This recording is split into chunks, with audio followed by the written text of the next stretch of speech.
What is consciousness? Surface humanity lives, as I have said, in a limited conscious reality. And we are evolving, as I have said again and again so far, we are evolving under heaven's supreme guidance into a fully conscious being. And this means, as we have talked about, that we are altering our chakras and our RNA DNA. And we've shown you the fully conscious 13 chakra system and the 12-strand star tetrahedron fully conscious RNA DNA. The first step that many of us are going through is this change you see here on the right, moving from a 2-strand helical to this 3rd strand.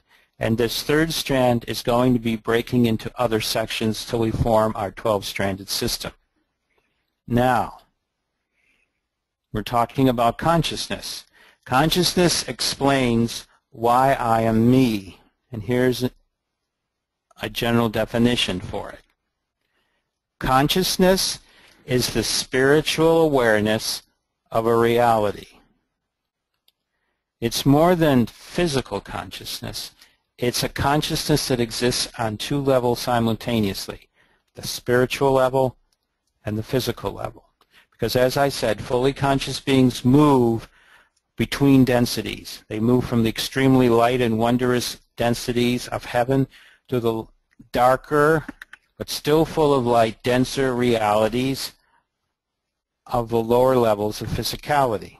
We move constantly back and forth in our divine service as fully conscious beings. Now, if you look at this, you then see that total consciousness, the spiritual consciousness, is our soul force, our essence. It is surrounded in this physical reality grid by a primal epigenetic net. All of us have within us not just the genetics of who and what we are. In every one of our 35 billion plus cells, there is our genetics in the nucleus. But surrounding this energetically is our epigenetics. Epi simply means above.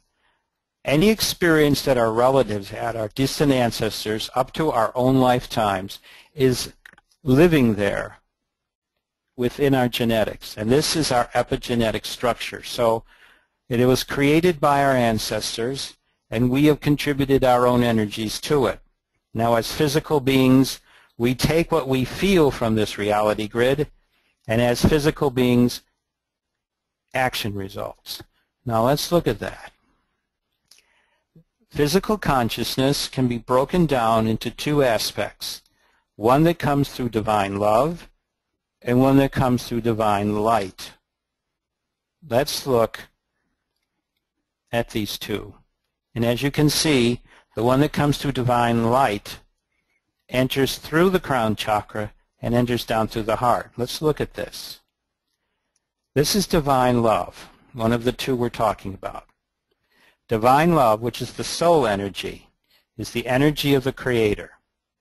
Soul energy is connected with a gold cord at the crown chakra, which you can see up here. This is number 11 of the 13 fully conscious chakras of a fully conscious being. Is connected with a gold cord at the crown chakra and is grounded into the chakras, especially the heart. That's why when people look at divine love, they think of your heart, because that's what it is. The ancients, the Egyptians, the Sumerians, the ancient Chinese, the ancient Indians, the Native Americans of this hemisphere where I am at, all believed in the heart and knew that they called head logic and heart logic.